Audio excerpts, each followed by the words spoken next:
بسم اللہ الرحمن الرحیم۔ السلام علیکم۔ کیا آپ یقین کریں گے کہ ایک معصوم بچہ اپنوں کے ہاتھوں کنویں میں پھینک دیا جائے اور وہی بچہ ایک دن سلطنت کا فیصلہ کرے؟ جی ہاں، میں بات کر رہی ہوں حضرت یوسف علیہ السلام کی۔ حضرت یوسف علیہ السلام کا خوابوں کی تعبیر بتانا۔ حضرت یوسف علیہ السلام نے اپنے جیل کے ساتھیوں کو اللہ تعالیٰ کی توحید اور دین کی باتیں سمجھانے کے بعد انہیں تعبیر یہ بتائی کہ تم میں سے جس نے اپنے آپ کو شراب نچوڑتے دیکھا ہے اس کی تعبیر یہ ہے کہ اسے قید سے رہائی ملے گی اور وہ دوبارہ اپنے بادشاہ کو شراب پلانے پر مأمور ہوگا، اور جس نے اپنے سر پر روٹیوں کی ٹوکرے دیکھے ہیں اسے پھانسی دی جائے گی اور پرندے اس کے سر سے گوشت نوچ نوچ کر کھائیں گے۔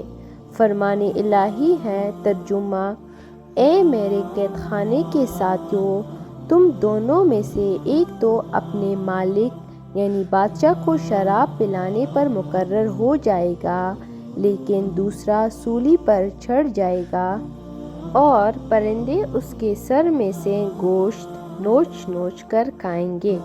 تم دونوں جس بارے میں مجھ سے پوچھ رہے ہو اس کام کا فیصلہ کیا جا چکا ہے۔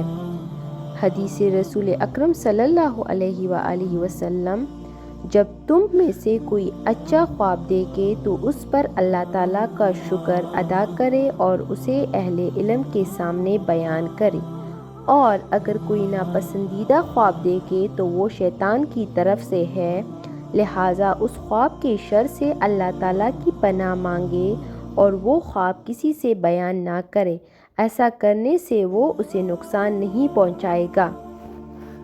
حضرت یوسف علیہ السلام کی ساقی سے درخواست۔ حضرت یوسف علیہ السلام نے خواب کی تعبیر بتانے کے بعد ساقی سے کہا کہ تم تو نجات پا جاؤ گے، اس لیے جب بادشاہ کے پاس جاؤ تو ان سے میرا ذکر بھی کرنا کہ ایک بے گناہ آدمی قید میں پڑا ہوا ہے۔ رہائی پانے والے ساقی کو آپ علیہ السلام کا بادشاہ کے سامنے ذکر کرنا شیطان نے بھلا دیا۔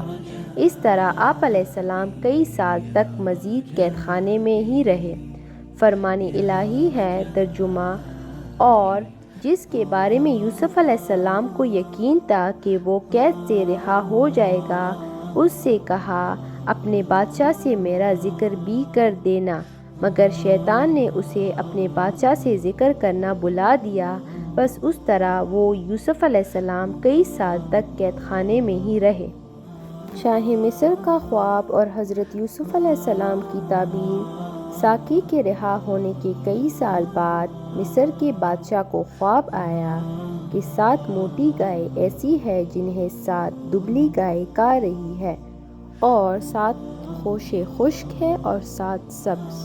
اس نے اپنے درباریوں سے اپنے خواب کی تعبیر پوچھی، لیکن کوئی بھی اس کی تعبیر نہ بتا سکا، بلکہ وہ کہنے لگے یہ تو پریشان کن خواب ہے۔ آخر کار وہ ساقی جو قید سے رہائی پا کر بادشاہ کے ہاں پہنچا تھا، اس نے کہا اگر آپ مجھے اجازت دیں تو میں قید خانے میں جاتا ہوں، وہاں ایک یوسف نامی آدمی ہے جو اس خواب کی تعبیر بتا سکتے ہیں۔ چنانچہ اجازت ملنے کے بعد وہ آپ علیہ السلام کے پاس آیا اور آپ علیہ السلام سے خواب کی تعبیر دریافت کی۔ آپ علیہ السلام نے جو تعبیر بتائی وہی منوعاً صحیح ثابت ہوئی۔ فرمان الہی ہے۔ ترجمہ: ایک دن بادشاہ نے کہا میں نے خواب دیکھا کہ 7 دبلی پتلی گائے 7 موٹی گائے کو کھا رہی ہے، اور اناج کی 7 بالیاں سرسبز ہے اور دوسری 7 خشک۔ اے درباریوں، میرے اس خواب کی تعبیر بتاؤ اگر تم خواب کی تعبیر دے سکتے ہو۔ انہوں نے جواب دیا کہ یہ تو پریشان کن خواب ہے اور ہم ایسے خوابوں کی تعبیر نہیں جانتے۔ ان دونوں قیدیوں میں سے جو شخص رہا تھا اسے ایک مدت کے بعد یوسف علیہ السلام یاد آ گئے۔ وہ کہنے لگے میں تمہیں اس کی تعبیر بتا دوں گا، لہٰذا مجھے قید خانے میں جانے دیجیے۔ اس نے جا کر کہا اے بہت ہی سچے یوسف علیہ السلام، آپ ہمیں اس خواب کی تعبیر بتائیے کہ 7 موٹی گائے ہیں جنہیں 7 دبلی گائے کھا رہی ہے، اور 7 سبز خوشے ہیں اور 7 خشک ہے، تاکہ میں واپس جا کر ان لوگوں سے کہوں شاید وہ آپ کی قدر جان لے۔ یوسف علیہ السلام نے جواب دیا کہ تم 7 سال تک لگاتار کھیتی باڑی کرتے رہو گے، اور اسی دوران تم جو فصلیں کاٹو گے ان کے اناج کو بالیوں میں ہی رہنے دینا تاکہ وہ محفوظ رہے، سوائے ان تھوڑی سی مقدار کے جو تم کھاؤ گے۔ پھر اس کے بعد سال تک نہایت سخت قحط کے آئیں گے۔ اس زمانے میں وہ غلہ کھا لیا جائے گا جو تم نے ان 7 سالوں کے لیے ذخیرہ کیا تھا، سوائے اس تھوڑے سے غلے کے جو تم بیچ کے لیے روک رکھتے ہو۔ پھر اس کے بعد جو سال آئے گا اس میں لوگوں پر خوب بارش ہوگی، اور اس سال وہ پھلوں کا رس خوب نچوڑیں گے۔ اگر ویڈیو پسند آئی ہو تو لائک کریں، شیئر کریں اور چینل کو سبسکرائب کریں۔ جزاک اللہ۔ اللہ حافظ۔